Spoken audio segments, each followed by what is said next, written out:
Bonjour, bonjour chers frères et sœurs en Christ, que le Seigneur continue de bénir au nom de Jésus-Christ de Nazareth. Je me nomme le frère Nagalo, un enfant bien-aimé de Jésus-Christ de Nazareth, celui qui est mort pour nous tous, c'est pas pour moi seul d'ailleurs qu'il est mort, mais il est mort pour toute l'humanité et chacun profite.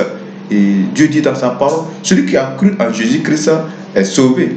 Vous comprenez? Mais celui qui n'a pas cru n'est pas sauvé. Sauvé, c'est être quoi? C'est être sauvé de la malédiction, sauvé de la pauvreté, sauvé de la misère, sauvé du péché. Vous comprenez? Donc Jésus-Christ nous a sauvés du péché. Et il dit qu'il nous donne un pouvoir de marcher sur les démons, de chasser les démons, marcher sur toute la puissance de l'ennemi et rien ne pourra nous atteindre.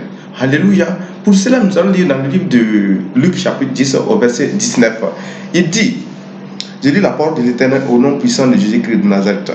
Écoutez, je vous ai donné le pouvoir de marcher sur les serpents et les scorpions et d'écraser toute la puissance de l'ennemi et rien ne pourra vous faire du mal. Amen. Vous comprenez par là, Jésus nous a donné ce pouvoir. Mais est-ce que nous appliquons ce pouvoir? Est-ce que nous mettons cela en pratique? Je pense que chacun doit comprendre cette parole et se lever et combattre. Parce que nous sommes en guerre. Le monde que nous vivons là, il ne suffit pas de se lever chaque matin et puis continuer à faire ce qu'on veut. La vie n'est pas comme ça. On ne vit pas pour vivre. La vie a des principes, la vie a des objectifs. Chacun doit avoir ses principes et ses objectifs. Dieu dit, il nous a donné ce pouvoir. Et beaucoup de gens sont ignorants. Ils ignorent ce pouvoir et le diable arrive à les détruire. Vous comprenez? Le diable les détruit parce qu'ils ne savent pas qu'ils ont une autorité sur l'ennemi. Ils ne savent pas qu'ils peuvent terrasser leur Goliath. Ils ne savent pas qu'ils peuvent vaincre les mal, les maux. Vous comprenez? Donc, Jésus est venu dans ce monde afin de nous aider à combattre le diable. Puisque le diable est venu sur la terre, c'est pour combattre les enfants de Dieu que nous sommes. C'est pour arriver à nous anéantir. C'est son objectif. Vous comprenez? Vous comprenez que Satan n'a rien créé. Tout ce que Satan fait là, il a copié ça sur notre Dieu. Dieu a créé tout. Dieu nous a donné l'original. Et maintenant, Satan, lui, il a volé. Vous comprenez? La Bible nous dit dans Jean 10, et que le diable est venu pour détruire, pour voler. Mais Jésus est venu pour détruire ses œuvres. Et ce même Jésus nous a donné le pouvoir. Il dit, nous avons l'autorité, nous avons le pouvoir. Nous pouvons tout faire.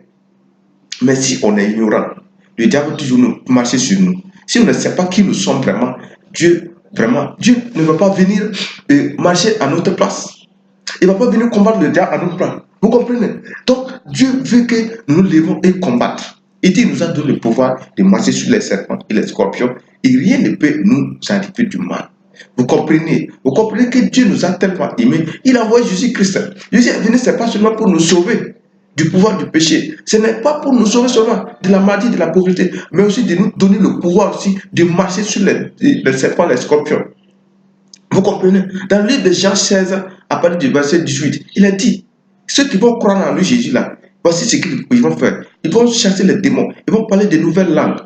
Vous comprenez? Donc c'est par là que nous savons que Jésus, vraiment, il est venu non seulement pour accomplir sa mission, comme il va effacer nos péchés par son sang, mais seulement encore pour nous donner encore un pouvoir, une puissance sur les autorités, des puissances de ce monde.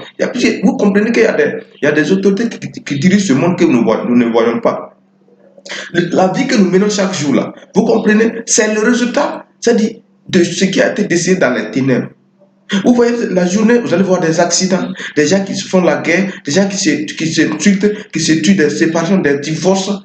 Vous comprenez? Tout ça, c'est la décision que les principautés des ténèbres prennent la nuit. Et c'est à nous maintenant. Nous qui avons cru en Jésus-Christ, nous ne devons pas dormir. Nous devons nous lever et combattre. Nous devons nous lever et dire non. Vous comprenez? Vous comprenez qu'un sorcier seulement peut prendre l'argent de son papa, bien quelqu'un aller comme ça dans le monde de la sorcellerie et puis parler sur l'argent. Il va parler seulement des mots et puis ça va agir. Vous comprenez? Et ils ont ce pouvoir-là. Et nous, on va dire quoi maintenant? Donc, c'est surtout les ignorants qui meurent. Parce que la parole nous dit dans Osée 4:6 que c'est par manque de connaissance que le peuple périt. Donc, par manque de connaissance, là, l'ennemi va toujours te malmener. Par manque de connaissance, les démons vont toujours c'est-à-dire, ils vont toujours t'oppresser. Vous comprenez? C'est de nous lever et dire non à Satan. De nous lever et dire non à Satan et de son royaume. Il ne peut rien contre nous, mais parce qu'on est ignorant. On ne sait pas ce qu'on fait. Et Dieu, lui, veut que notre bien. C'est pourquoi il envoie Jésus-Christ. Jésus-Christ est venu là. C'est pour nous donner ces deux. Il nous a sauvés du péché. Il nous a donné le pouvoir, l'autorité. Il dit, il va. Il va au Père. Mais il va nous laisser ce pouvoir. Et l'Esprit de Dieu va venir nous aider aussi. Vous comprenez? Le nom de Jésus seulement. Si nous utilisons ce nom seulement devant nos problèmes, les problèmes vont fuir. Si nous utilisons le nom de Jésus devant la pauvreté, devant c'est-à-dire la misère, tout cela va partir. Vous comprenez? Donc, les sorciers, d'ailleurs, la sorcellerie, c'est la plus basse niveau c'est-à-dire de pouvoir mystique. C'est-à-dire, c'est les plus derniers. Quand on parle de sorcellerie mystique, c'est les sorciers qui sont les derniers. Vous comprenez, dans le royaume de Satan.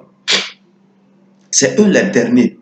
Vous comprenez? Donc, c'est ainsi. Donc, Dieu nous donne ce pouvoir. C'est à nous de nous lever et de nous faire valoir. De savoir qui nous sommes vraiment. Si tu ne sais pas qui tu es, le diable va te fatiguer. Il va te fatiguer même. Parce que toi là, tu es comme un mort. Vous comprenez? Et j'exhorte beaucoup à des frères et sœurs qui nous suivent actuellement de donner leur vie à Jésus-Christ. Parce que seul Jésus-Christ est capable de tout. Seul Jésus peut nous sauver. Seul Jésus peut nous délivrer du pouvoir du péché et de nous délivrer de l'oppression. Que Dieu nous bénisse au nom de Jésus-Christ de Nazareth. Merci Seigneur pour ta parole. Nous bénissons le Seigneur pour tout ce qui s'est passé actuellement, sa parole. Et j'invite toute personne qui n'a pas encore fait un pas avec le Seigneur Jésus-Christ de s'engager aujourd'hui. Parce que seul Jésus, ne vous flattez pas. Le diable vous flatte, mais seul Jésus peut nous sauver. Seul Jésus sauve.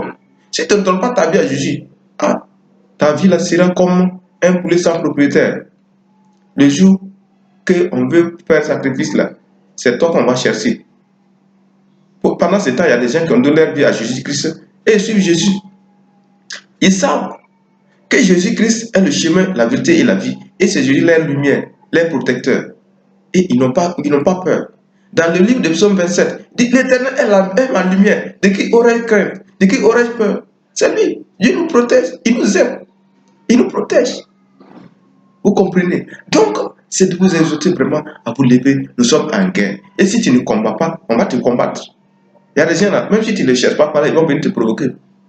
C'est ce que le diable fait. Le diable ne demande pas ton avis. Non. Il force. Il force pour t'avoir. Et si tu as eu là, il faut attacher ta ceinture. Il va te traîner partout. Que Dieu te bénisse, mon frère, ma soeur qui me suit actuellement, au nom de Jésus-Christ.